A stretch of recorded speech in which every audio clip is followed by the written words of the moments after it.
আসসালামু আলাইকুম। আমি বিভিন্নভাবে জানতে পারলাম যে আমি কেন মিডিয়াতে অনুপস্থিত। এটা নিয়ে সোশ্যাল মিডিয়াতে বিশেষ করে বিভিন্ন জল্পনা কল্পনা হচ্ছে এবং কেউ কেউ এই ধরনের আজগুবি কথাও বলছেন যে আমি নাকি বিদেশে চলে যাচ্ছি। আমি সবাইকে আশ্বস্ত করতে চাই যে এই ধরনের কোনো পরিকল্পনা এমনকি চিন্তাও আমার মাথায় নাই, প্রশ্নই আসে না।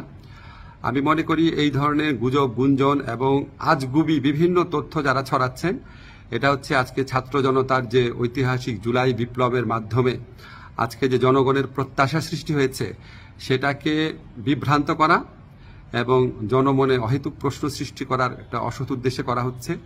আপনারা কেউ বিভ্রান্ত হবেন না।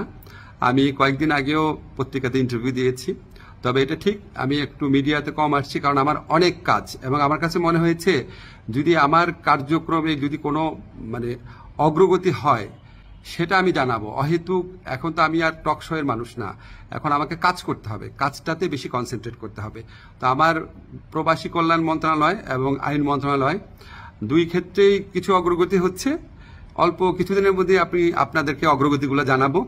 আর এই ধরনের গুজব গুঞ্জন যারা রটাচ্ছে তাদেরকে আমি অনুরোধ করব মিনিমাম ইনভেস্টিগেশন করে তারপর এগুলি বলেন, না হলে মানুষ তো আপনাদেরকে মিথ্যাবাদী ভাববে, ঠিক না? এগুলি করা উচিত না।